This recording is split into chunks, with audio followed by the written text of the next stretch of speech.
Assalamualaikum warahmatullahi wabarakatuh. Nama saya Tiara Febrianti, NIM C1B021021, Prodi Manajemen, mata kuliah pengantar akuntansi, dosen pengampu Bapak Wirmi Eka Putra. Di sini saya akan menyampaikan materi minggu keempat, yaitu konsep siklus akuntansi perusahaan jasa, menganalisis transaksi dan menjurnal transaksi. Yang pertama, kita harus mengetahui terlebih dahulu apa itu perusahaan jasa.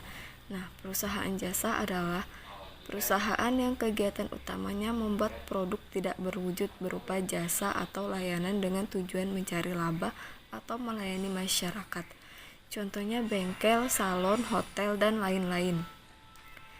Selanjutnya, siklus akuntansi perusahaan jasa. Nah, tahap pertama dari siklus akuntansi perusahaan jasa adalah mengumpulkan bukti transaksi yang berupa cek, kwitansi, nota kontan, faktur, bukti transfer, nota debit, dan kredit. Selanjutnya, menjurnal. Jurnal adalah catatan pertama dalam proses akuntansi. Setelah bukti transfer terkumpul, baru dicatat ke dalam jurnal. Di dalam akuntansi perusahaan jasa, hanya satu jurnal, namanya jurnal umum atau general journal. Yang ketiga, posting ke buku besar. Berfungsi sebagai sumber untuk mencatat atau menyusun neraca saldo. Yang keempat, neraca saldo merupakan daftar dari masing-masing akun buku besar. Yang kelima, AJP atau jurnal penyesuaian. Didapat ketika tutup buku atau stock of name. Tujuannya untuk menyesuaikan dengan keadaan yang sebenarnya di jurnal penyesuaian. Selanjutnya, neraca lajur atau kertas kerja.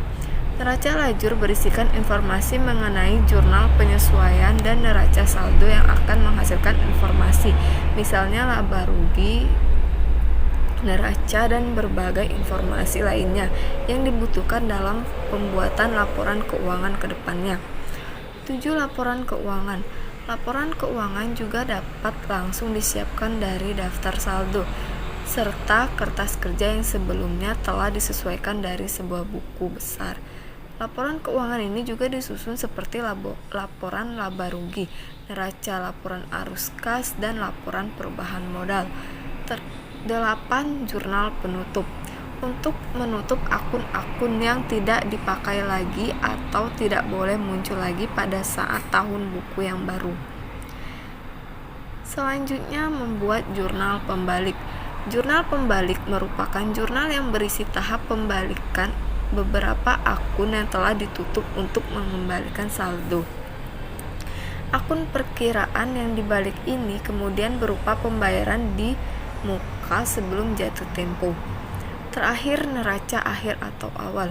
Yang disebut sebagai neraca akhir atau awal di sini ialah neraca akhir yang dihasilkan pada akhir periode yang nantinya akan digunakan sebagai neraca awal pada siklus akuntansi periode selanjutnya.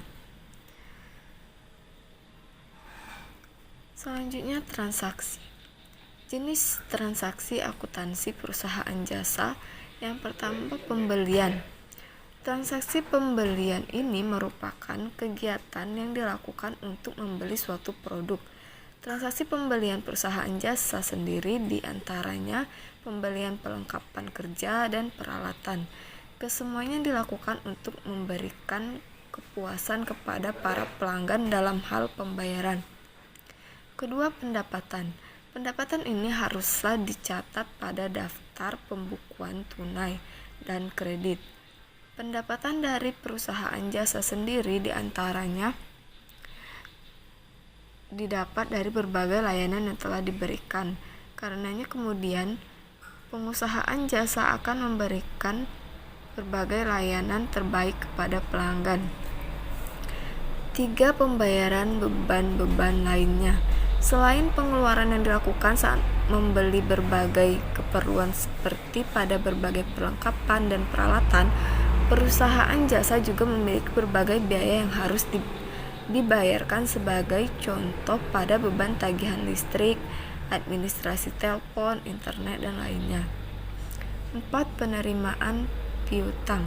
Hutang piutang sebagai pemberian dan penjualan yang dilakukan secara kredit kepada pengguna sehingga sesuai kesepakatan atau kebijakan konsumen yang kemudian akan melunasi pembayaran pada jangka waktu tertentu. Dibutuhkan pencatatan dalam hal ini. Terakhir, penanaman modal atau investasi. Saat perusahaan jasa pertama didirikan, pasti ada setoran modal dan dari para investor serta pemilik. Semua transaksi investasi ini harus dicatat dengan baik apabila jika modal atau dana tersebut datang dari pihak yang lain. Yang terakhir, jurnal transaksi perusahaan jasa. Jurnal umum adalah jurnal yang dipergunakan untuk tempat melakukan pencatatan bagi segala jenis bukti transaksi keuangan pada perusahaan dalam satu periode tertentu. Nah, bisa dilihat di sini ada aturan debit dan kredit. Harta. Jika harta bertambah, maka dicatat di sisi debit. Jika harta mengalami pengurangan, maka dicatat di sisi kredit. Hutang. Jika ia bertambah, maka dicatat di sisi kredit. Jika dia mengalami pengurangan, maka dicatat di sisi debit. Modal, saham, jasa ditahan itu kalau bertambah dicatat di sisi kredit, dan jika berkurang dicatat di sisi debit. Prive dicatat di sisi debit jika bertambah dan dicatat di sisi kredit jika berkurang. Pendapatan dicatat di sisi kredit jika mengalami penambahan dan dicatat di sisi kredit jika mengalami pengurangan. Biaya dicatat di sisi debit jika mengalami penambahan dan jika mengalami pengurangan dicatat di sisi kredit. Nah, cara membuat jurnal umum yaitu: 1. Identifikasi transaksi dari dokumen sumber seperti slip setoran bank, penerimaan penjualan, dan potongan cek. 2. Menentukan perkiraan yang dipengaruhi transaksi dan klarifikasi dalam jenis harta, kewajiban atau modal pemilik. 3. Tentukan apakah perkiraan tersebut bertambah atau berkurang dengan adanya transaksi tersebut. 4. Gunakan ketentuan debit atau kredit untuk menentukan apakah perkiraan di debit atau di kredit untuk mencatat perkiraan tersebut menambah atau berkurang. 5. Masukkan transaksi ke dalam jurnal termasuk penjelasan ringkas tentang transaksi. Sisi debit dicatat terlebih dahulu, barulah sisi kredit dicatat kemudian. Itu saja yang dapat saya sampaikan. Lebih dan kurangnya saya mohon maaf. Saya akhiri. Wassalamualaikum warahmatullahi wabarakatuh.